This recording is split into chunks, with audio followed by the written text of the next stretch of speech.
Hello everyone.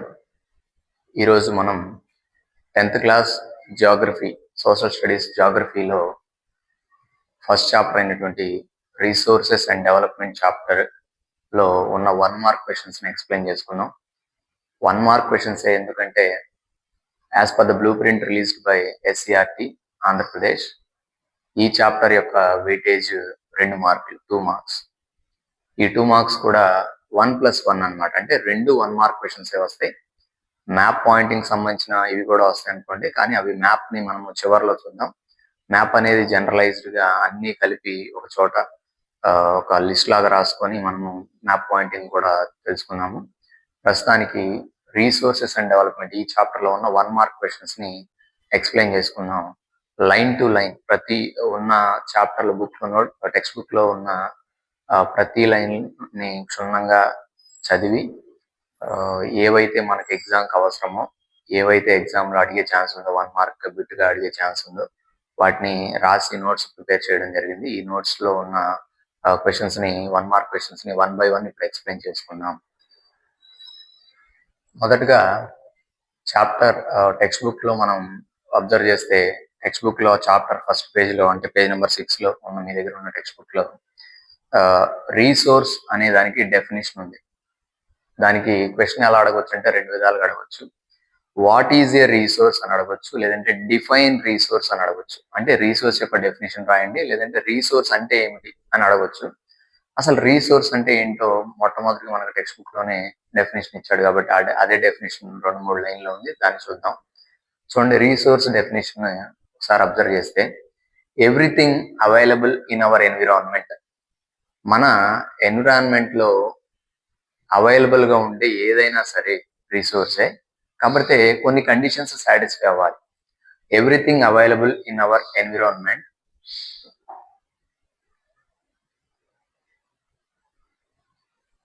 Which can be use to satisfy our needs.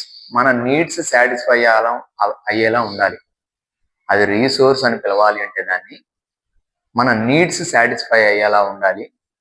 More over ఇంకా ఏమిటంటే అది technologically accessible, టెక్నాలజికల్లీగా అందుబాటులో ఉండాలి, యాక్సెసిబుల్గా ఉండాలి.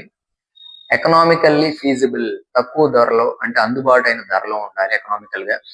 కల్చరల్లీ యాక్సెప్టబుల్, అంటే సమాజం అంగీకరించే విధంగా ఉండాలి. అప్పుడు దాన్ని మనం రీసోర్స్ అని పిలవచ్చు. మరొకసారి డెఫినేషన్ అబ్జర్వ్ చేస్తే, everything available in our environment which can be used to satisfy our needs, technologically accessible, economically feasible, and culturally acceptable is called a resource. Resource అని పిలవచ్చు అనమాట. అప్పుడు రీసోర్స్ అని పిలవాలంటే మనకి 4 కండిషన్స్ని సాటిస్ఫై చేస్తే అప్పుడు దాన్ని మనం రీసోర్స్ అని పిలవచ్చు. ఇప్పటి వరకు ఈ డెఫినేషన్ ఎగ్జామ్లో ఎక్కడ అడగలేదు, కానీ అడిగే ఛాన్సెస్ ఉన్నాయి కాబట్టి దీన్ని గుర్తుపెట్టుకోవడానికి ప్రయత్నించండి. నెక్స్ట్, ఈ సెకండ్ కానీ థర్డ్ కానీ ఇంపార్టెంట్ అన్నమాట. Examples for renewable resources. మనకి రీసోర్సెస్ని ఎగ్జాస్టబిలిటీని బట్టి 2 రకాలుగా డివైడ్ చేశారు. ఎగ్జాస్టబిలిటీని బట్టి అంటే అవి రీసోర్సెస్ లిమిటెడా, అన్లిమిటెడా, లేదంటే తొందరగా అయిపోతాయా, అయిపోవా. అంటే ఆ రిసోర్సెస్ మనం మళ్ళీ అవి జనరేట్ అయ్యే దాన్ని బట్టి, అవి మళ్ళీ జనరేట్ అవ్వడానికి పట్టే టైంని బట్టి, ఎగ్జాస్టబిలిటీని బట్టి 2 విధాలుగా మనం వర్గీకరించుకున్నాం, క్లాసిఫై చేసాం. Resources are classified into 2 types on the basis of exhaustibility. First వచ్చేసి రెన్యూబుల్ రిసోర్సెస్ అండ్ సెకండ్ వచ్చేసి non renewable resources. Renewable resources పేరులోనే ఉంది, రెన్యూ, RENEW. రీ అంటే మరలా, న్యూ మళ్ళా తయారవుతాయి, మళ్ళా జనరేట్ అవుతాయి, లేదంటే జనరేట్ అవ్వడానికి తక్కువ టైంలోనే జనరేట్ అవుతాయి. అట్లాంటి వాటిని మనము రెన్యూబుల్ రిసోర్సెస్కి ఉదాహరణగా చెప్పుకోవచ్చు. రెన్యూబుల్ రిసోర్సెస్కి ఎగ్జాంపుల్గా మనము సోలార్ ఎనర్జీ, విండ్ ఎనర్జీ. మనము రెన్యూబుల్ రిసోర్సెస్కి ఎగ్జాంపుల్గా సోలార్ ఎనర్జీ ఉంది. ఇది సన్ అనేది మనకి అన్లిమిటెడ్గా మనకి సోర్స్ ఆఫ్ ఎనర్జీ అనమాట. ఎనర్జీ సోర్స్ సన్ అనేది. దీని నుంచి మనకి ఎనర్జీ, సన్ మనం ఎన్నాళ్ళు పోయినా సరే దాని నుంచి కరెంట్, దాని నుంచి సన్ రేస్ ద్వారా మనం ఎలక్ట్రిసిటీ జనరేట్ చేసుకోవచ్చు. తద్వారా ఏమి అయిపోవటం అనేది ఉండదు, ఎగ్జాస్ట్ అవ్వదు. సో ఇది సోలార్ ఎనర్జీ అనేది రెన్యూబుల్ రిసోర్స్ గా చెప్పుకోవచ్చు. నెక్స్ట్ వచ్చేది విండ్ ఎనర్జీ. విండ్ ఎనర్జీ కూడా సేమ్ అలానే, ఇది కూడా రెన్యూబుల్ అన్నమాట. నెక్స్ట్ వాటర్ రెన్యూబుల్ రిసోర్సే. దాన్ని మనం రెన్యూబుల్ రిసోర్స్ అనేది థర్డ్ చాప్టర్ లో ఉంది, వాటర్ రిసోర్సెస్ చాప్టర్ లో. Explain why water is a renewable resource. Water renewable resource ఎందుకు చెప్పండి అని ఒక క్వశ్చన్ కూడా ఉంది. అంటే మనం వాటర్ రెన్యూబుల్ రిసోర్స్ అని అర్థం చేసుకోవాలి. ఎందుకు వాటర్ రెన్యూబుల్ రిసోర్స్ అయిందంటే అది తొందరగానే జనరేట్ అవుతుంది. ఎలా?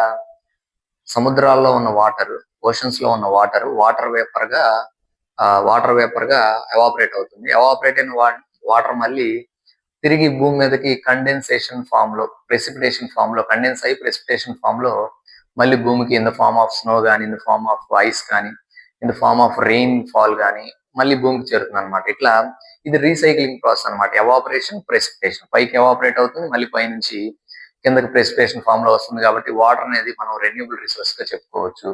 ఇంకొకటి టైడల్ ఎనర్జీ. అంటే సముద్రాల్లో వచ్చే టైడ్స్ నుంచి కూడా ఎనర్జీ జనరేట్ చేస్తున్నారు. సో ఈ నాలుగిటిని మనం ఎగ్జాంపుల్స్ గా చెప్పుకోవచ్చు రెన్యూబుల్ ఎనర్జీ రిసోర్సెస్ కింద. రెన్యూబుల్ అంటే మరలా తయారవుతాయి. ఎగ్జాస్ట్ అవ్వడానికి చాలా ఎక్కువ టైం పడుతుంది. దాదాపుగా ఎగ్జాస్ట్ అవ్వవు. ఎగ్జాస్ట్ అయినా తొందరగా మళ్ళీ జనరేట్ అవుతాయి. సో ఇట్లాంటి వాటిని మనం రెన్యూబుల్ రిసోర్సెస్ అంటాము. నెక్స్ట్ వచ్చేసి థర్డ్ క్వశ్చన్ చూస్తే examples for non renewable resources. Non renewable resources కి ఎగ్జాంపుల్స్ చెప్పమంటే వాటికి క్వైట్ ఆపోజిట్ అన్నమాట. అక్కడ ఏవైతే చెప్పుకున్నాం వాటికి ఆపోజిటే ఈ నాన్ రెన్యూబుల్. ఇవి తొందరగా ఎగ్జాస్ట్ అయిపోతాయి. మనం ఓవర్ యూజ్ చేస్తే అవి అయిపోతాయి అన్నమాట. మళ్ళీ ఫామ్ అవడానికి కొన్ని మిలియన్స్ ఆఫ్ ఇయర్స్ పడుతుంది. ఫర్ ఎగ్జాంపుల్ కోల్ అనేది ఇప్పుడు మనం వాడుకునే కోలు కొన్ని లక్షల సంవత్సరాల క్రితం ఫామ్ అయిన కోల్ అన్నమాట. కొన్ని లక్షల సంవత్సరాల క్రితం ఉన్న ఫ్లోరా కండెన్స్ అయ్యి దాని ప్రెషర్ వల్ల, టెంపరేచర్ వల్ల, హీట్ వల్ల భూమి లోపలే కోల్ గా మారిపోతుంది. సో ఈ కోల్ అనేది నాన్ రెన్యూబుల్. అప్పుడెప్పుడో జనరేట్ అయిన కోల్, అప్పుడెప్పుడో తయారైన కోల్ ఇప్పుడు వాడుకుంటున్నాం మనము. ఇప్పుడు ఫ్యూచర్ జనరేషన్స్ వాడుకోవడానికి మనం కనుక దీన్ని ఓవర్ యూసేజ్ చేసి ఓవర్ ఎక్స్‌ప్లాయిటేషన్ చేసామంటే కోల్ అయిపోతుంది. తద్వారా అది మళ్ళీ ఫ్యూచర్ జనరేషన్స్ కి ఉండకపోవచ్చు. కోల్ అనేది వాళ్ళు చూడకపోవచ్చు. సో ఇది దేనికి ఎగ్జాంపుల్ అంటే నాన్ రెన్యూబుల్ రిసోర్సెస్ కి ఎగ్జాంపుల్ అన్నమాట. నాన్ రెన్యూబుల్ రిసోర్సెస్ కి ఎగ్జాంపుల్ అనగానే ఫస్ట్ మనం కోల్ రాసుకోవాలి. నెక్స్ట్ వచ్చేసి క్రూడ్ ఆయిల్ అంటే దాని నుంచి petrol, diesel, kerosene, next wax, naphthalene balls, ఇట్లా చాలా బై ప్రొడక్ట్స్ ఉన్నాయి క్రూడ్ ఆయిల్ వల్ల. సో క్రూడ్ ఆయిల్ ని మనము రిఫైన్ చేసేసి మనం పెట్రోల్ గా, డీజిల్ గా ఇట్లా వాడుకుంటాం. అందుకనే మనము ఆల్టర్నేటివ్స్ వెతుక్కుంటున్నాం. ఇప్పుడు పెట్రోల్ వెహికల్స్ కి ఆల్టర్నేటివ్ ఎలక్ట్రిక్ వెహికల్స్, ఆల్టర్నేట్ గా సిఎన్జి వెహికల్స్, బయోగ్యాస్, ఇట్లా ఆల్టర్నేటివ్స్ చూసుకుంటున్నాం అనమాట. రెన్యూబుల్ రిసోర్సెస్ కి మనం కన్వర్ట్ అవుతున్నాం. ఇప్పుడు ప్రపంచం అంతా రెన్యూబుల్ రిసోర్సెస్ మారిపోతుంది. ఎందుకంటే నాన్ రెన్యూబుల్ ఈ రిసోర్సెస్ అన్ని వాడేస్తే రేపు ప్రపంచం అంతా మళ్ళీ డెవలప్మెంట్ దెబ్బతింటది. మనం ఇప్పటి వరకు వాటికి అలవాటు పడిపోయి ఎనర్జీ మనకి అంతా కరెంట్ ఉంది, ఫ్యూచర్ జనరేషన్స్ లో ఎనర్జీ లేదనుకోండి ఇబ్బంది పడతారు కదా, డెవలప్మెంట్ ఆగిపోతుంది. అట్లా డెవలప్మెంట్ ఆగిపోకుండా ఉండాలంటే ఆల్టర్నేట్ సోర్సెస్ వెతుక్కోవాలి. కాబట్టి ప్రపంచం అంతా ఇప్పుడు నాన్ రెన్యూబుల్ నుంచి రెన్యూబుల్ కి మరలిపోతుంది. అందుకే ఎలక్ట్రిక్ వెహికల్స్ ఎక్కువైపోతున్నాయి, సిఎన్జి వెహికల్స్ ఎక్కువైపోతున్నాయి, పెట్రోల్ వెహికల్స్ తక్కువైపోతున్నాయి. రైట్. నాన్ రెన్యూబుల్ కింద ఇంకొక ఎగ్జాంపుల్ మనం న్యాచురల్ గ్యాస్ చెప్పుకోవచ్చు, మినరల్స్ చెప్పుకోవచ్చు. భూమిలో దొరికే ఏ మినరల్ అయినా సరే నాన్ రెన్యూబుల్ అన్నమాట. అవి అన్ని చోట్ల దొరకవు, ఎక్కడో కొన్ని పార్ట్స్ లోనే దొరుకుతాయి. వన్స్ అక్కడ అయిపోయాయంటే మళ్ళీ జనరేట్ అవడానికి కొన్ని మిలియన్స్ ఆఫ్ ఇయర్స్ పడుతుంది. కాబట్టి మినరల్స్ ని కూడా మనం నాన్ రెన్యూబుల్ రిసోర్సెస్ గా చెప్పుకోవచ్చు. నెక్స్ట్ వచ్చేసి nuclear energy. Sir nuclear energy non renewable ఎందుకు అవుతుందంటే, న్యూక్లియర్ ఎనర్జీ ఎలా జనరేట్ అవుతుంది? భూమి లోపల దొరికే యురేనియం, థోరియం అనే మినరల్స్ ద్వారా, యురేనియం, థోరియం అనే ఎలిమెంట్స్, మినరల్స్ దొరుకుతాయి. వాటి నుంచి మనము న్యూక్లియర్ ఎనర్జీని తయారు చేస్తాం. సో ఇవన్నిటిని మనం ఎగ్జాంపుల్స్ గా చెప్పుకోవచ్చు నాన్ రెన్యూబుల్ రిసోర్సెస్ కి. చాలా ఇంపార్టెంట్ అయిన క్వశ్చన్. క్వశ్చన్ అడిగే ఫార్మాట్ ఇలా కూడా ఉంటుంది. Coal is a non renewable resource, లేదంటే non renewable resource coal, renewable resource is to అని పెట్టేసి అక్కడ డాష్ ఇస్తాడు, అక్కడ మనము ఫిల్ చేయాలన్నమాట. అంటే నాన్ రెన్యూబుల్ రిసోర్స్ కోల్ అయితే రెన్యూబుల్ రిసోర్స్ ఏంటి? క్వశ్చన్ మార్క్ ఇస్తాడు. ఆ క్వశ్చన్ మార్క్ ప్లేస్ లో మనము ఫిల్ చేయాలన్నమాట. అనాలజీ టైప్ ఆఫ్ క్వశ్చన్స్ అంటాం వీటిని. సో అక్కడ మనము వీటిలో ఏది రాసినా రైట్ అవుతుంది రెన్యూబుల్ రిసోర్సెస్ లో. నెక్స్ట్ క్వశ్చన్ చూద్దాం. Next question, where was international earth summit held? మనకి 1992లో ఇంటర్నేషనల్ గా అంటే అన్ని కంట్రీస్ పాల్గొనేలాగా ఒక సమ్మిట్ జరిగింది. ఎన్విరాన్మెంట్ ని కాపాడుకోవడం కోసము ఒక మీటింగ్, సమ్మిట్ అంటే ఒక మీటింగ్ జరిగింది. అది ఎక్కడ జరిగిందంటే బ్రెజిల్‌లో జరిగింది. ఆ బ్రెజిల్ క్యాపిటల్ పేరు రియో డి జెనీరో. ఈ రియో డి జెనీరోలో జరిగిన మీటింగ్ దేని గురించి అంటే ఎర్త్ ని ప్రొటెక్ట్ చేసుకోవాలి, ఎన్విరాన్మెంట్ ని ప్రొటెక్ట్ చేసుకోవాలి, క్లైమేట్ చేంజ్ నుంచి అనే ఉద్దేశం. సో దీనిని 1992లో జరిగింది. దీనికి ఏ పేరు ఉందంటే రియో ఎర్త్ సమ్మిట్ అని ఉంది దీని పేరు. ఇంటర్నేషనల్ గా ఉన్న కంట్రీస్ అన్ని పాల్గొన్నాయి కాబట్టి దీనికి ఇంకొక పేరు international earth summit. International earth summit అన్నా, రియో ఎర్త్ సమ్మిట్ అన్నా, ఎర్త్ సమ్మిట్ అన్నా మూడు ఒకటే. 1992లో జరిగింది. ఎక్కడ జరిగిందంటే బ్రెజిల్లో జరిగింది. బ్రెజిల్లో రియో డి జెనీరో అనే ప్లేస్ లో జరిగింది. సో దీని గురించి questions last year 1 mark question వచ్చింది. వేర్ అని వచ్చింది. వేర్ ఎక్కడ జరిగింది అని వచ్చింది. చూడండి, where was international earth summit held. International గా ఎర్త్ సమ్మిట్ అనేది ఎక్కడ జరిగింది? వేర్ అని అడుగుతాడు, వెన్ అని కూడా అడుగుతాడు. వేర్ అంటున్నాం కాబట్టి ఇంటర్నేషనల్ ఎర్త్ సమ్మిట్ ఎక్కడ జరిగింది? మనకి రియో డి జెనీరో. అది ఎక్కడ ఉందంటే బ్రెజిల్లో ఉంది. రియో డి జెనీరో బ్రెజిల్లో ఉంది. బ్రెజిల్ అనేది సౌత్ అమెరికాలో ఉన్న ఒక లార్జెస్ట్ కంట్రీ. బ్రెజిల్ అన్నమాట. నెక్స్ట్ క్వశ్చన్ గమనిస్తే when was earth summit held. ఎప్పుడు జరిగింది? ఇందాకేమో ఎక్కడ జరిగింది, బ్రెజిల్లో జరిగింది అనుకున్నాము. ఎప్పుడు జరిగిందంటే జూన్ మంత్ లో జరిగింది. 1992లో జరిగింది. జూన్ మంత్ 1992లో రియో ఎర్త్ సమ్మిట్ జరిగింది. ఇంటర్నేషనల్ ఎర్త్ సమ్మిట్ అన్నా కూడా అదే అక్కడ బ్రెజిల్లో 1992 జూన్ లో జరిగింది అనమాట. చాలా ఇంపార్టెంట్ క్వశ్చన్, గుర్తుపెట్టుకోవాలి. నెక్స్ట్ క్వశ్చన్ చూస్తే అసలు ఎందుకు రియో ఎర్త్ సమ్మిట్ ఎందుకు జరిగింది? వై. వేర్ చూసాము, వెన్ చూసాము, ఇప్పుడు వై అన్నమాట. ఎందుకు జరిగింది? Why was earth summit convened. ఎందుకు వాళ్ళు కన్వీన్ అయ్యారు? మీటింగ్ ఎందుకు ఆర్గనైజ్ చేసుకున్నారు? ఎందుకు కలిశారు ఒక చోట? మీటింగ్ ఎందుకు పెట్టుకున్నారు? చూడండి, the earth summit was convened for addressing urgent problems. Urgency వచ్చిందంట. దేనికి అర్జెన్సీ? క్లైమేట్ గా ఎన్విరాన్మెంటల్ ప్రొటెక్షన్, ఎన్విరాన్మెంట్ ని ప్రొటెక్ట్ చేసుకోవడానికి అర్జెంట్ గా మీట్ అవ్వాల్సి వచ్చింది. ఏదో ఒక నిర్ణయాలు తీసుకోవడానికి, డెసిషన్స్ తీసుకోవాలి, ఎన్విరాన్మెంట్ ని ఎట్లా ప్రొటెక్ట్ చేసుకోవాలని. సో ఇది ఏదో ఒక కంట్రీ తీసుకుంటే సరిపోదు. ప్రపంచం మొత్తం ఉన్న అన్ని కంట్రీస్ యునైటెడ్ గా నిర్ణయం తీసుకోవాలి కాబట్టి వాళ్ళు ఎర్త్ సమ్మిట్ అక్కడ మీట్ అయ్యారనమాట. బ్రెజిల్ అందరూ ఒక చోట కన్వీన్ అయ్యి ఎన్విరాన్మెంట్ ని ఎట్లా ప్రొటెక్ట్ చేసుకోవాలి అనేసి మీటింగ్ లో అందరూ అన్ని కంట్రీస్, ఇంటర్నేషనల్ గా అన్ని కంట్రీస్ మీటింగ్ బ్రెజిల్లో Rio de Janeiro in the year 1992లో ఆర్గనైజ్ చేసుకొని ఒక డెసిషన్ తీసుకున్నాయి అనమాట. నెక్స్ట్ క్వశ్చన్ వచ్చేసి వాట్ ఈజ్ అజెండా 21? అజెండా 21 అంటే ఏంటి? అజెండా 21 అంటే ఎప్పుడైతే రియో ఎర్త్ సమ్మిట్ లో వెళ్ళారో అక్కడ తీసుకున్న నిర్ణయం. ఏం తీసుకున్నారు? Agenda 21. It is the declaration. వాళ్ళు ఒక డిక్లరేషన్ కి వచ్చారు. అందరూ కలిసి ఒక అగ్రిమెంట్ కి వచ్చారు. ఏం చేయాలి? Signed by world leaders. అందరు వరల్డ్ లీడర్స్, ప్రపంచవ్యాప్తంగా వరల్డ్ లీడర్స్ అంటే అన్ని దేశాల యొక్క ప్రధానమంత్రులు కానీ, ప్రైమ్ మినిస్టర్స్ కానీ, ప్రెసిడెంట్స్ కానీ. ఎక్కడ? 1992లోనే బ్రెజిల్ వరల్డ్ లీడర్స్ అందరూ కలిసి ఒక డిక్లరేషన్ తీసుకున్నారు. ఆ డిక్లరేషన్ పేరే అజెండా 21 అనమాట. దేనికి సంబంధించి? ఎన్విరాన్మెంటల్ ప్రొటెక్షన్ సంబంధించి ఎర్త్ సమ్మిట్ లో జరిగింది ఇది కూడా. Next, who said these words? చాలా ఇంపార్టెంట్. ఈ మధ్య మనకు 1 మార్క్ క్వశ్చన్స్ లో ఒక లైన్ ఇచ్చేసి ఈ మాటలు ఎవరన్నారు? Who said these words? ఈ డైలాగ్ అన్నది ఎవరు? ఇట్లా మన బుక్ లో కూడా ఇచ్చారు. సో ఇది చాలా ఇంపార్టెంట్ అన్నమాట. ఏమన్నారంటే మహాత్మా గాంధీ గారు, మన భూమి మీద, మన ఎర్త్ లో రీసోర్సెస్ ఉన్నాయి. మనిషికి కావలసినన్ని రీసోర్సెస్ ఉన్నాయి. నీడ్ కి తగ్గ రీసోర్సెస్ ఉన్నాయి. గ్రీడ్ కి తగ్గ రీసోర్సెస్ లేవు. గ్రీడ్, గ్రీడ్ అత్యాశ పోకూడదు అంటారు చూసారు. అట్లా అత్యాశకి అంటే ఓవర్ ఎక్స్‌ప్లాయిటేషన్ చేయడానికి లేవు రీసోర్సెస్.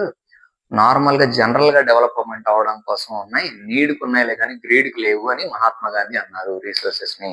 చూడండి ఇక్కడ, who said these words? There is enough for everybody's need and not for anybody's greed. Need కి సంబంధించి ఉన్నాయిలే కానీ గ్రీడ్ కి లేవు అని మహాత్మా గాంధీ గారు అన్నారు. గుర్తుపెట్టుకోవాలి, Mahatma Gandhi important. Next question, who road the book small is beautiful? ఇది లాస్ట్ ఇయర్ వచ్చిన 1 మార్క్ క్వశ్చన్, లాస్ట్ ఇయర్ అడిగిన 1 మార్క్ క్వశ్చన్. ఈ బుక్ ఎవరు రాశారు? స్మాల్ ఈజ్ బ్యూటిఫుల్ అనే బుక్ ఎవరు రాశారు అంటే షూ మేకర్. షూ మేకర్ అనే అతను రాశాడు, చాలా important. Shoe maker road the book small is beautiful.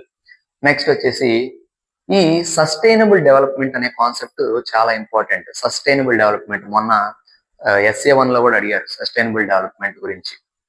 ఏంటి సస్టైనబుల్ డెవలప్మెంట్ అంటే ఉన్న రిసోర్సెస్ ని డెవలప్మెంట్ అవ్వడానికి వాడుకోవాలి వితౌట్ డ్యామేజింగ్ ద ఎన్విరాన్మెంట్. ఉన్న ఎన్విరాన్మెంట్ ని డ్యామేజ్ చేయకుండా మనం ఉన్న రిసోర్సెస్ ని వాడుకోవాలి. అట్ ద సేమ్ టైం ఉన్నయన్ని ఓవర్ ఎక్స్ప్లాయిట్ చేయకుండా ఫ్యూచర్ జనరేషన్స్ కూడా మిగిలించాలి. ఇది సస్టైనబుల్ డెవలప్మెంట్ యొక్క కాన్సెప్ట్. ఈ సస్టైనబుల్ డెవలప్మెంట్ అనే కాన్సెప్ట్ ఎక్కడి నుంచి తీసుకున్నారు, ఏ రిపోర్ట్ నుంచి తీసుకున్నారు అనేది క్వశ్చన్. ఇక్కడ చూడండి, which report introduced the concept of sustainable development? Sustainable development అనేది ఏ రిపోర్ట్ నుంచి తీసుకున్నారంటే Brundtland report 1987, Brundtland commission report 1987. ఈ దీంట్లో సస్టైనబుల్ డెవలప్మెంట్ గురించి ఉంది. ఈ కాన్సెప్ట్ ఆ రిపోర్ట్ నుంచి తీసుకున్నారనమాట, సస్టైనబుల్ డెవలప్మెంట్ అనే concept. Next question, what is net son area? అసలు ఈ ఈ ఈ క్వశ్చన్ అంత ఇంపార్టెంట్ కాదు. అసలు దీన్ని మీకు కంప్లీట్ గా ఇగ్నోర్ చేసేయచ్చు. ఈ క్వశ్చన్ 11th క్వశ్చన్ కంప్లీట్ గా ఇగ్నోర్ చేసేయండి, ఇబ్బంది ఏమీ లేదు. Next, what is the total geographical area of India? India మొత్తము జియోగ్రఫికల్ ఏరియా ఎంత? 3.28 million square kilometres. 3.28 million square kilometres. ఇది ఒక ఫ్యాక్చువల్ డేటా, ఫ్యాక్ట్ అనమాట. ఉన్నట్టు చదువుకోవడం తప్ప దీనికి ఎక్స్ప్లెనేషన్ ఉండదు, factual data. Next, what should be the percentage of forest in geographical area? మనకి 1952లో ఒక ఫారెస్ట్ పాలసీ వచ్చింది, నేషనల్ ఫారెస్ట్ పాలసీ అని. 1952లో గవర్నమెంట్ నేషనల్ ఫారెస్ట్ పాలసీ తీసుకొచ్చింది. ఈ నేషనల్ ఫారెస్ట్ పాలసీ ప్రకారం ఏంటంటే ఒక కంట్రీ ఎంతైతే, అదే మన ఇండియా కంట్రీ ఎంతైతే ఉందో దాని జియోగ్రఫికల్ ఏరియా మొత్తంలో మినిమం 33% ఫారెస్ట్ ఉండాలి. ఇన్ కేసు లేకపోతే 33% ఫారెస్ట్ కవరేజ్ మనం పెంచడం కోసం గవర్నమెంట్ కృషి చేయాలి. ఫారెస్ట్లు పెంచడము, అఫారెస్ట్రేషన్ ని ప్రోత్సహించడం, రీఫారెస్ట్రేషన్ ఎంకరేజ్ చేయడం, ఇట్లాంటి ప్రోగ్రామ్స్ ద్వారా చెట్లను పెంచాలి. 33% మినిమం ఉండాలని national forest policy in the year 1952 చెప్పింది అనమాట. 33%. మనకి SCERT 2 మోడల్ పేపర్స్ రిలీజ్ చేసింది మీకోసం, 10th క్లాస్ చదువుకునే వాళ్ళ కోసం. దాంట్లో ఇచ్చిన ఈ చాప్టర్ నుంచి 1 మార్క్ పెట్టేది ఎంత పర్సెంటేజ్ ఫారెస్ట్ ఉండాలి ఒక స్టేట్ కానీ ఒక కంట్రీ యొక్క జియోగ్రఫికల్ ఏరియా లో as per national forest policy 1952. Next కింద ఉంచండి, అదే బిట్ సేమ్ రాసాము. Which act or which policy states that there should be 33% area under forest cover? 33% area ఖచ్చితంగా ఫారెస్ట్ ఉండాలి అని చెప్పిన చట్టం ఏది, లేదంటే యాక్ట్ ఏది, లేదంటే ఆ పాలసీ ఏది? గవర్నమెంట్ యొక్క పాలసీ ఏదంటే national forest policy 1952. Next question, what human activities caused land degradation? Land degrade అవ్వడానికి మనుషులు ఏం చేస్తే ల్యాండ్ డిగ్రేడ్ అవుతుంది? ల్యాండ్ డిగ్రేడ్ అవుతుంది. ఈ ల్యాండ్ డిగ్రేడ్ అవడానికి మనుషులు చేసే పనులు ఏంటి? మనం ఏం చేయడం వల్ల ల్యాండ్ డిగ్రేడ్ అవుతుంది? మొదటిది డీఫారెస్ట్రేషన్, చెట్లు కొట్టేయడం, డీఫారెస్ట్రేషన్. ఓవర్ గ్రేజింగ్, ఎక్కువగా పశువులు చేత మేపించడం, ఓవర్ గ్రేజింగ్. నెక్స్ట్ మైనింగ్ చేయటము, క్వారీయింగ్ చేయటం, అంటే మినరల్స్ తవ్వడానికి మనం మైనింగ్, క్వారీయింగ్ చేస్తాం. ఈ 4 ప్రాసెస్ల వల్ల మనకి ల్యాండ్ అనేది డిగ్రేడ్ అవుతుంది. ఇంపార్టెంట్ క్వశ్చన్, 1 మార్క్ క్వశ్చన్ లో అడిగినప్పుడు ఒకటే అడుగుతాడు, mention any 1 cause for the land degradation అంటాడు. ఏదైనా ఒక కాజ్ రాయండి, ల్యాండ్ డిగ్రేడేషన్ ఎందుకు అవుతుంది అంటాడు. 4 ఒకటి రాస్తే సరిపోతుంది, 4 గుర్తుపెట్టుకోండి. Next, what is the main cause of land degradation in Punjab? Land degradation కి కారణాలు చదువుకున్నాం ఇప్పుడు మనం. మరి పంజాబ్ లో ల్యాండ్ ఎందుకు డిగ్రేడ్ అవుతుంది? కారణం ఒకటి ఉంది. పంజాబ్ లో ల్యాండ్ డిగ్రేడ్ అవడానికి the most important reason over irrigation. ఎక్కువగా వ్యవసాయం చేస్తారు వాళ్ళు. ఉన్న ల్యాండ్ అంతా కూడా వీట్, రైస్ పండిస్తారనమాట. ఓవర్ ఇరిగేషన్ వల్ల అక్కడ ల్యాండ్ అనేది డిగ్రేడ్ అయిపోతుంది. సాయిల్ లో న్యూట్రియంట్స్ అన్ని వెళ్ళిపోతాయి అనమాట. ల్యాండ్ అది డిగ్రేడ్ అయిపోతుంది, దాని సాయిల్ యొక్క క్వాలిటీ తగ్గిపోతుంది. నెక్స్ట్ చాలా ఇంపార్టెంట్ బిట్, పంజాబ్ లో ల్యాండ్ డిగ్రేడేషన్ కి కారణమైంది, చాలా important, put a star mark there. Next question, suggest some ways to solve the problem of land degradation. ఇప్పుడు ఈ 3 క్వశ్చన్లు ల్యాండ్ డిగ్రేడేషన్ గురించి చెప్పుకున్నాం. ల్యాండ్ డిగ్రేడేషన్ అవడానికి కాజెస్, కారణాలు చెప్పుకున్నాం. పంజాబ్ లో ల్యాండ్ డిగ్రేడేషన్ ఎందుకు అవుతుంది చెప్పుకున్నాం. ఇప్పుడు ల్యాండ్ డిగ్రేడేషన్ ని మనం ఎదుర్కోవాలంటే, ఈ ప్రాబ్లమ్ ని ఫేస్ చేయాలి, ఈ ప్రాబ్లమ్ ని తగ్గించుకోవాలంటే మనం ఏం చేయాలి? ఇందాక దానికి రివర్స్ రాసుకుంటాం, ఇక్కడ ఏదైతే చేసామో దానికి రివర్స్ రాసుకుంటాం. ఇక్కడ ఇందాక అక్కడ డిఫారెస్ట్రేషన్ అంటే అడవులు కొట్టేస్తున్నారు, ఇక్కడ మనం అడవులను పెంచాలి, అఫారెస్ట్రేషన్ చేయాలి. మేనేజ్మెంట్ ఆఫ్ గ్రేజింగ్, పశువులు ఎక్కువగా మేపించకూడదు, పశువులు ఎక్కువగా మేత మేయకూడదు. నెక్స్ట్ ప్లాంటింగ్ షెల్టర్ బెల్ట్స్, సముద్రం అలలు ఎక్కడైతే వచ్చి అక్కడ అలలు కొడతాయో, అలలు అక్కడికి వచ్చి ఎండ్ అవుతాయో, అక్కడ తీర ప్రాంతం అంతా కోతకు గురవుతుంది అనమాట. అక్కడ షెల్టర్ బెల్ట్స్ లాగా, అంటే వరుసగా చెట్లు నాటామనుకోండి, వాటిని షెల్టర్ బెల్ట్స్ అంటాం. అప్పుడు ఆ చెట్లు కొంత మట్టిని హోల్డ్ చేసి పట్టుకుంటాయి, తద్వారా ల్యాండ్ వెళ్ళిపోకుండా ఉంటుంది అనమాట. నెక్స్ట్ మైనింగ్ ని కంట్రోల్ చేయాలి, ఇది కూడా ఒక మెజర్ అన్నమాట, మనం తీసుకునే మెజర్స్. నెక్స్ట్ క్వశ్చన్ అబ్జర్వ్ చేద్దాం. Next question 18th question, soil is dash resource. Soil అనేది ఏ రిసోర్స్ అని అడగొచ్చు ఎగ్జాంపుల్. రెన్యూబుల్ రిసోర్స్ అన్నమాట. సాయిల్ అనేది రెన్యూబుల్ రిసోర్స్, ఎందుకంటే సాయిల్ పైన హ్యూమస్ అది ఫామ్ అవుతూనే ఉంటుంది. సో కాబట్టి సాయిల్ అనేది మనం రెన్యూబుల్ రిసోర్సెస్ గా చెప్పుకోవచ్చు. Next question 19th question, which reverse brought alluvial soil in the northern plains. మనకి ఇండియాలో నార్త్ లో ప్లెయిన్స్ ఉన్నాయి, ప్లెయిన్ ఏరియా ఉంది. ఇండియాలో నార్త్ లో ప్లెయిన్ ఏరియా ఉంది. ఒకసారి మీరు ఇండియా మ్యాప్ అబ్జర్వ్ చేస్తే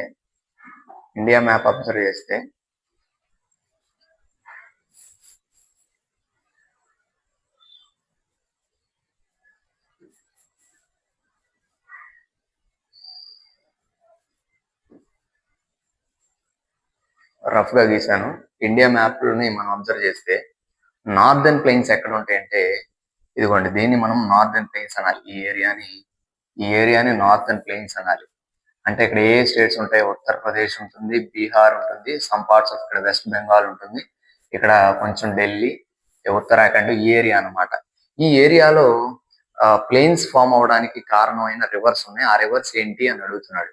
ఫస్ట్ రివర్ ని మనం ఇండస్, గంగా, బ్రహ్మపుత్ర అని చెప్పుకోవచ్చు.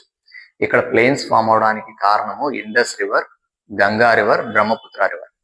గంగా రివర్ ఇలా హిమాలయాస్ లో పుట్టి ఇలా వచ్చేసి ఉత్తరప్రదేశ్, బీహార్ గుండా వచ్చేసి, వెస్ట్ బెంగాల్ గుండా వచ్చేసి బంగ్లాదేశ్ లో బే ఆఫ్ బెంగాల్ లో కలుస్తుంది.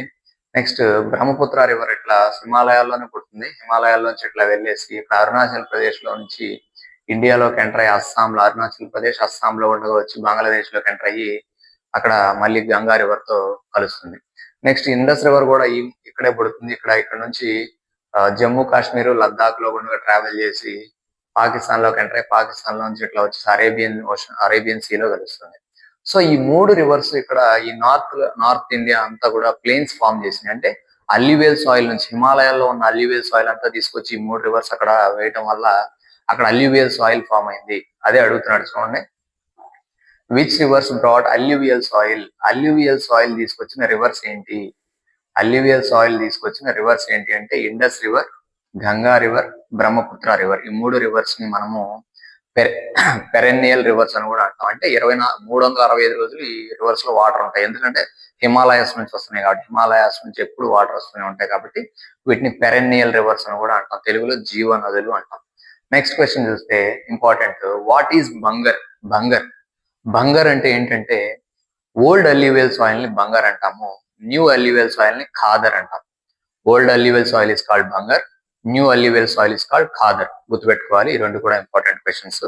ఈ చాప్టర్ లో మనం గట్టిగా ఒక 30 నుంచి 35 1 మార్క్ క్వశ్చన్స్ చదువుకుని వెళ్తే ఖచ్చితంగా 2 మార్క్స్ ని గెయిన్ చేసేయచ్చు. Next question, which crops grow in alluvial soil. Alluvial soil లో మనం ఏ పంటల్ని మంచిగా పండించవచ్చు, ఏ పంటలు బాగా పండుతాయి అని అడుగుతున్నాడు. అల్యూవియల్ సాయిల్ లో బాగా పండే పంట ఇదిగోండి ప్యాడీ. ఫస్ట్ ప్యాడీ, తర్వాత షుగర్ కేన్, చెరకు పండుతుంది. ప్యాడీ అంటే రైస్ పండుతుంది. వీట్ కూడా పండుతుంది, గోధుమలు కూడా పండుతాయి. మనం ఆంధ్రప్రదేశ్లో ఉన్నాం. మన ఆంధ్రప్రదేశ్లో Krishna river, Godavari river flow అవుతున్నాయి.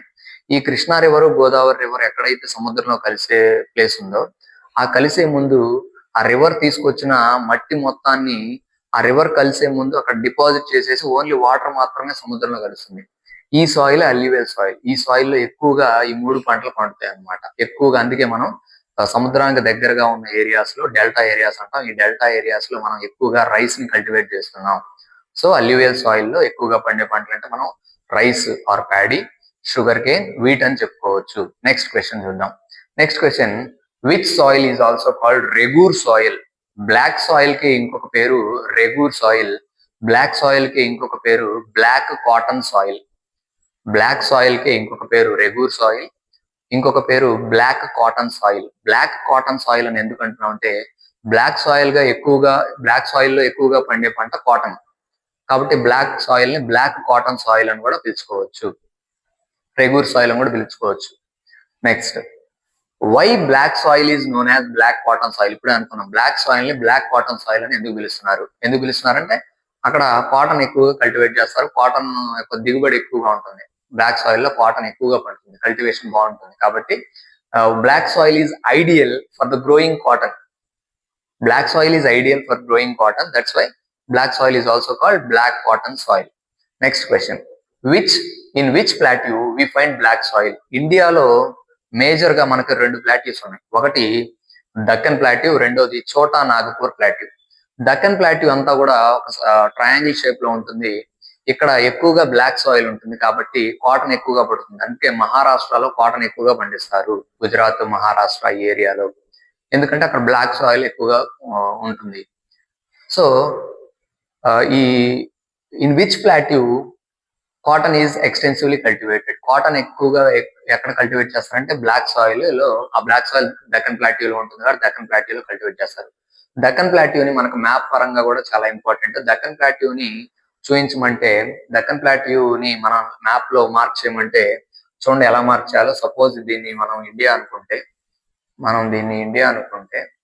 ఇక చూడండి బ్లాక్ సాయిల్ ఇదిగోండి ఇక్కడ గుర్తు పెట్టాలి. ఇక్కడ ఇట్లా ఒక ట్రయాంగిల్ షేప్ లాగా గీసి, దీని మధ్యలో దక్కన్ ప్లాట్యూ అని రాసేయండి. దక్కన్ ప్లాట్యూ మ్యాప్ పాయింటింగ్ లో కూడా దక్కన్ ప్లాట్యూ చాలా ఇంపార్టెంట్. మరి ఇందాక ఇంకొక ప్లాట్యూ చెప్పే, దాని పేరు చోటా నాగపూర్ ప్లాట్యూ. చోటా నాగపూర్ ప్లాట్యూ ఎక్కడ ఉంటుంది? ఇది దక్కన్ ప్లాట్యూ రైట్ సైడ్ ఇక్కడ టాప్ లో ఉంటుంది. ఇది రౌండ్ సర్కిల్ షేప్ లో జార్ఖండ్ స్టేట్ లో ఎక్స్పాండ్ అయి ఉంటుంది. దీని పేరు చోటా నాగపూర్ ప్లాట్యూ, సిఎన్పి అని రాశాను ఇది. సో ఈ దక్కన్ ప్లాట్యూలోనేమో బ్లాక్ సాయిల్ ఎక్కువగా ఉంటుంది కాబట్టి కాటన్ ఎక్కువ కల్టివేట్ చేస్తారు. ఈ చోటా నాగపూర్ ప్లాట్యూలోనేమో మినరల్స్ ఎక్కువగా దొరుకుతాయి. ఐరన్, బాక్సైట్, కాపర్ ఇవి ఎక్కువగా దొరుకుతాయి. రైట్, నెక్స్ట్ క్వశ్చన్ చూడండి. బ్లాక్ సాయిల్ దక్కన్ ప్లాట్యూలో దొరుకుతుంది అని చెప్పుకున్నాం. Next, name 3 states having black soil. ఇది టెక్స్ట్ బుక్ లో ఉంది క్వశ్చన్. లైన్ టు లైన్ వెతికి రాసింది కదా, టెక్స్ట్ బుక్ బ్యాక్ సైడ్ ఉంది. Name 3 states having black soil. Black soil ఎక్కడెక్కడ దొరుకుతుందో 3 స్టేట్స్ పేర్లు రాయండి. ఇప్పుడే మనం అనుకున్నాం మ్యాప్ లో దక్కన్ ప్లాట్యూ ఎక్కడ ఉంది? మహారాష్ట్రలో ఎక్కువగా ఉంది. సో మహారాష్ట్ర ఫస్ట్ రాసుకున్నాం. నెక్స్ట్ మధ్యప్రదేశ్ పైనే ఉంటుంది, మధ్యప్రదేశ్, గుజరాత్. ఈ 3 స్టేట్స్ లో బ్లాక్ సాయిల్ ఎక్కువగా ఉంటుంది కాబట్టి అక్కడ కాటన్ ఎక్కువగా కల్టివేట్ చేస్తారు. Next question, which soil has highest water retaining capacity? Water ని ఎక్కువగా పీల్చుకొని స్టోర్ చేసుకోగలిగిన కెపాసిటీ ఏ సాయిల్ కు ఉందంటే బ్లాక్ సాయిల్ కు ఉంది, గుర్తుపెట్టుకోవాలి. Next, what makes red soil appear red? ఇది మొన్న SA1 లో ఫస్ట్ బిట్ 1 మార్క్ క్వశ్చన్ వచ్చింది. ఏ సాయిల్ ఐరన్ యొక్క డిఫ్యూజన్ వల్ల ఫామ్ అయింది? Red soil. రెడ్ సాయిల్ అంటే ఎర్రగా ఉంటుంది. ఎర్రగా ఉండడానికి కారణం దాంట్లో ఐరన్ కంటెంట్ ఎక్కువగా ఉండటం వల్ల. సో ఐరన్ కంటెంట్ ఎక్కువ ఉండటం వల్ల ఆ సాయిల్ రెడ్ సాయిల్ అయిపోయింది. రెడ్ సాయిల్ లో ఐరన్ వల్లే కలర్ మారింది అనమాట రెడ్ గా. Right, next question, which soil is result of intense leaching due to heavy rain? ఎక్కువ వర్షాలు పడటం వల్ల అక్కడ వాటర్ ఎక్కువ స్టోర్ అయిపోయి ఆ వాటర్ ఆ పైన ఉన్న లేయర్ అంతా వాష్ అవే చేసేస్తుంది. అక్కడ ఎక్కువ వాటర్ నిల్వ ఉండటం వల్ల ఏమవుతుందంటే ఆ సాయిల్ ఏమవుతుంది? ఆ సాయిల్ లో లీచింగ్ జరుగుతుంది. లీచింగ్ అంటే ఆ సాయిల్ లో ఉన్న క్వాలిటీ తగ్గిపోతుంది. సో ఆ సాయిల్ ఏ సాయిల్ అంటే లాటరైట్ సాయిల్ అనమాట. ఆ సాయిల్ ని లాటరైట్ సాయిల్ అంటాము. Next question, what is the nature of laterite soil? ఇప్పుడే అనుకున్నాం కదా, లాటరైట్ సాయిల్ లో లీచింగ్ ఎక్కువ ఉంటుంది, ఎక్కువ వాటర్ స్టోర్ అయి ఉండటం వల్ల అనేసి. ఈ లాటరైట్ సాయిల్ నేచర్ ఏంటి అంటే ఎసిడికా, బేసికా, న్యూట్రలా అని. ఎసిడిక్ అన్నమాట. లాటరైట్ సాయిల్ యొక్క nature acidic. Next, which crops grow in laterite soil? Laterite soil లో ఎక్కువగా ఏ పంటలు పండుతాయంటే టీ అండ్ కాఫీ. అందుకే ఇవి కర్ణాటకలో, కేరళలో, తమిళనాడులో ఎక్కువగా ఉంటాయి అన్నమాట. లాటరైట్ సాయిల్ అక్కడ ఎక్కువగా ఉంటుంది, వెస్టర్న్ ఘాట్స్ దగ్గరలో. Next, what is soil erosion? చాలా ఇంపార్టెంట్ క్వశ్చన్, 1 మార్క్ క్వశ్చన్, మనకి FA2 లో అడిగినట్టున్నాడు. సాయిల్ ఎరోజన్ అంటే ఏంటంటే వాటర్ వల్ల సాయిల్ పై లేయర్ వాష్ అవే అయిపోవడం. చూడండి, the denudation of soil cover and subsequent washing down of the soil is called soil erosion. Important definition. ఇప్పటివరకు మనకు 2 డెఫినేషన్లు వచ్చినాయి. First question what is a resource, next ఇది what is soil erosion. 2 important అన్నమాట. Next question, what are the methods used to control soil erosion? ఈ soil erosion ని control చేయడానికి మనం ఏ మెథడ్స్ ని వాడాలి? ఏ మెథడ్స్ వాడితే సాయిల్ ని వాష్ అవే అవ్వకుండా కాపాడుకోవచ్చు అంటే, మొట్టమొదటి చూడండి, కాంటూర్ ప్లవింగ్. ఇది హిల్ ఏరియాస్ లో ప్రాక్టీస్ చేస్తారు. నెక్స్ట్, టెర్రేస్ కల్టివేషన్ అంటే కొండ ప్రాంతాల్లో వాటర్ పడినట్టు కిందకి లోయల్లోకి వెళ్ళిపోకుండా వాటర్ అక్కడే నిలిచేలాగా మెట్టుల్లాగా కొండ చుట్టూరు మెట్టుల్లాగా కొంచెం ఒక 4-5 మీటర్లు విడుతుండేటట్లుగా మెట్టుల్లాగా ఏర్పాటు చేస్తారు. అప్పుడు వాటర్ ఒక్కసారిగా స్పీడ్ గా ఫోర్స్ గా వెళ్లకుండా చిన్నగా ఒక మెట్టు మీద నుంచి ఇంకో మెట్టు మీద, ఇంకో మెట్టు మీద నుంచి ఇంకో మెట్టు మీద అట్లా వెళ్ళడం వల్ల ఆ వాటర్ ని ప్లాంట్స్ అబ్జర్వ్ చేసుకోగలిగితే అక్కడ ల్యాండ్ లోకి ఇంకిపోవడానికి ప్రయత్నం చేస్తాయి. కాబట్టి ఈ సాయిల్ ఎరోజన్ అవ్వకుండా ఉంటుంది. ఈ టైప్ ఆఫ్ మెథడ్ ఏమనాలంటే టెర్రేస్ కల్టివేషన్ అనాలి. Next, third method strip cropping. Next, fourth method shelter belts. Next, in which state terrace cultivation is practised? Terrace cultivation ఎక్కువగా ఎక్కడ చేస్తారని అడుగుతున్నాడు. ఇందాక చెప్పుకున్నాం, టెర్రస్ కల్టివేషన్ అంటే ఎక్కడ ఎక్కువగా చేసేది? కొండ ప్రాంతాల్లో. ఉత్తరాఖండ్ లో హిమాలయాస్ ఎక్కువ. హిమాలయన్ స్టేట్ అన్నమాట ఉత్తరాఖండ్ అనేది. సో ఉత్తరాఖండ్ లో టెర్రస్ కల్టివేషన్ ప్రాక్టీస్ చేస్తారు. ఇది కూడా చాలా ఇంపార్టెంట్ బిట్.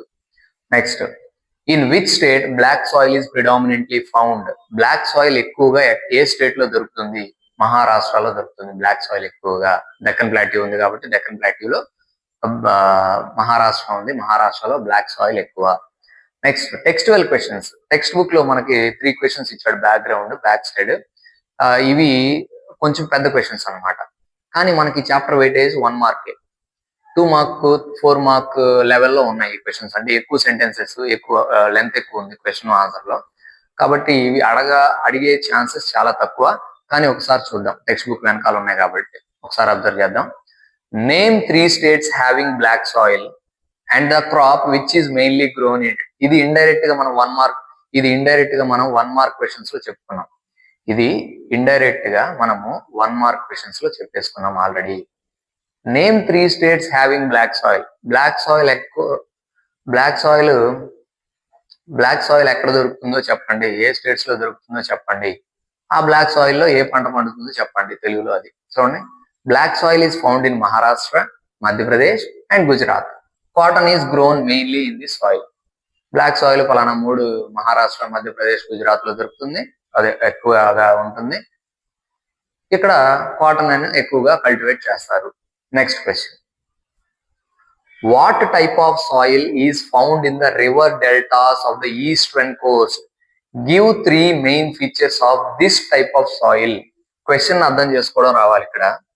ఇక్కడ ఏమంటున్నాడంటే, ఇండియాలో ఈస్ట్ కోస్ట్ ఉంది కదా, అంటే ఈస్ట్ వైపు ఉన్న కోస్ట్, ఇండియాలో ఈస్ట్ వైపు ఉన్న కోస్ట్ లో, ఇండియా ఇది,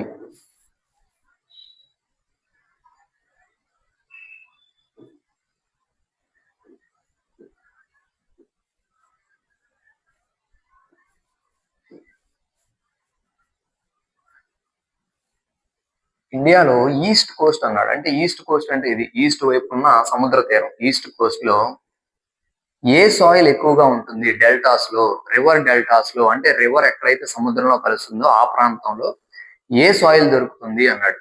ఇప్పుడు ఇక్కడ మనకి గోదావరి రివర్ మహారాష్ట్రలో పడుతుంది, వచ్చి ఇక్కడ ఆంధ్రప్రదేశ్ లో ఉండగా బే ఆఫ్ బెంగాల్ లో కలుస్తుంది. కృష్ణా రివర్ కూడా ఇక్కడ వెస్ట్రన్ ఘాట్స్ లో పుట్టి వచ్చేసి ఇక్కడ ఆంధ్రప్రదేశ్ లో ఉన్న దివిసీమ దగ్గర సముద్రంలో కలుస్తుంది. ఇట్లా మహానది రివర్ ఉంది, మహానది రివర్ ఒడిస్సాలో సముద్రంలో కలుస్తుంది. కావేరీ రివర్ కూడా అట్లానే బే ఆఫ్ బెంగాల్లో కలుస్తుంది. ఎక్కడైతే ఈ రివర్స్ కలుస్తాయో ప్లేసెస్ ఉన్నాయో చూసారా, అక్కడ డెల్టాస్ ఫామ్ అవుతాయి. అక్కడ డెల్టాస్ ఫామ్ అవుతాయి. ఎందుకు ఫామ్ అవుతాయి అంటే వాటర్ తో పాటు మట్టి, రాళ్ళు ఇవన్నీ తీసుకొస్తాయి, సెడిమెంట్స్ తీసుకొస్తాయి. రివర్స్ తీసుకొచ్చి సముద్రంలో కలిసే ముందు ఇక్కడ డిపాజిట్ చేసేస్తాయి. సముద్రంలో కలిసే ముందు ఈ ప్లేస్ ల్యాండ్ దగ్గర డిపాజిట్ చేసేసి ఓన్లీ వాటర్ మాత్రమే సముద్రంలోకి వెళ్తుంది. సో ఇక్కడ ఆ సాయిల్ ఫామ్ అవుతుంది. ఆ సాయిల్ లో మనం ప్యాడీ, షుగర్ కేన్, వీట్ ఎక్కువగా పండించుకోవచ్చు. సో ఇక్కడ ఏ సాయిల్ ఫామ్ అవుతుంది అంటే అల్యూవియల్ సాయిల్ ఫామ్ అవుతుంది. అల్యూవియల్ సాయిల్ ఎక్కువగా ఉంటుంది రివర్ డెల్టాస్ లో. క్వశ్చన్ ఏంటి, ఏ soil river deltas of east coast లో ఉంటుంది? ఇది ఈస్ట్ కోస్ట్, ఇవి రివర్ డెల్టాస్. ఇక్కడ ఉండే సాయిల్ అల్యూవియల్ సాయిల్, అది గుర్తుపెట్టుకోవాలి. సో ఈ అల్యూవియల్ సాయిల్ కి 3 ఫీచర్స్ రాయండి అంటున్నాడు. 3 ఫీచర్స్ రాయండి అంటాడు. అల్యూవియల్ సాయిల్ యొక్క 3 ఫీచర్స్ ఏంటి చూడండి. మోస్ట్ వైడ్ స్ప్రెడ్ సాయిల్, ఎక్కువగా ఇండియాలో స్ప్రెడ్ అయి ఉన్న సాయిల్ ఇది అంటున్నాడు. షుగర్ కేన్, వీటు, ప్యాడీ పండుతాయి. ఆల్రెడీ 1 మార్క్ క్వశ్చన్స్ లో చూసుకున్నాము. This soil is found in northern plains and river deltas. ఇది ఎక్కడెక్కడ ఉంటుంది ఈ సాయిల్? నార్త్ లో ఇందా మనం చూసాం, ఉత్తరప్రదేశ్, బీహార్, వెస్ట్ బెంగాల్ ఈ ఏరియాలో నార్థన్ ప్లెయిన్స్ లో ఉంటుంది. At the same time river deltas లో కూడా ఉంటుంది. ఇదన్నమాట అల్యూవియల్ సాయిల్ గురించి 3 ఫీచర్స్. నెక్స్ట్ క్వశ్చన్ చూద్దాం. What steps can be taken to control soil erosion in the hilly areas? కొండ ప్రాంతాల్లో వాటర్ ద్వారా సాయిల్ ఎరోడ్ అవ్వకుండా ఉండాలంటే, సాయిల్ ఎరోజన్ ని మనం ఆపాలి అంటే ఏ మెథడ్స్ ఫాలో అవ్వాలి హిల్లీ ఏరియాస్ లో అంటే 2 మెథడ్స్ ఫాలో అవ్వాలి. కాంటూర్ ప్లవింగ్ ఒకటి, టెర్రేస్ కల్టివేషన్ ఒకటి. కాంటూర్ ప్లవింగ్ ఒకటి, టెర్రేస్ కల్టివేషన్ ఒకటి. ఈ 2 మెథడ్స్ ఫాలో అవడం ద్వారా హిల్లీ ఏరియాస్ లో మనము సాయిల్ ఎరోజన్ ని ఆపొచ్చు అనమాట. ఇది ఇంతవరకు మనము ఫస్ట్ చాప్టర్ అనేది అయిపోయింది. ఫస్ట్ చాప్టర్ 1 మార్క్ క్వశ్చన్స్ అన్ని చూసేసాము. దాదాపుగా 99% చాప్టర్ మొత్తాన్ని కవర్ చేసి మనం 1 మార్క్ క్వశ్చన్స్ అన్ని రాసుకోవడం జరిగింది. ఇంకేదన్నా 1 మార్క్ క్వశ్చన్స్ ఉన్నాయేమో ఒక్కసారి మీరు కూడా టెక్స్ట్ బుక్ చదివితే మీకు ఒక క్లారిటీ వస్తుంది. ఈ వీడియో తర్వాత టెక్స్ట్ బుక్ చదవండి. ఈ వీడియోకి సపోర్టివ్ గా నేను పీడిఎఫ్ కూడా అటాచ్ చేస్తాను. పీడిఎఫ్ డౌన్లోడ్ చేసుకొని ఇప్పుడు మీరు ఏదైతే ఇక్కడ స్క్రీన్ లో చూస్తున్నారో ఆ పీడిఎఫ్ ని మీరు యాక్సెస్ చేసుకోవచ్చు. నెక్స్ట్ సెకండ్ చాప్టర్ వీడియోలో కలుద్దాం. Until then bye, all the best.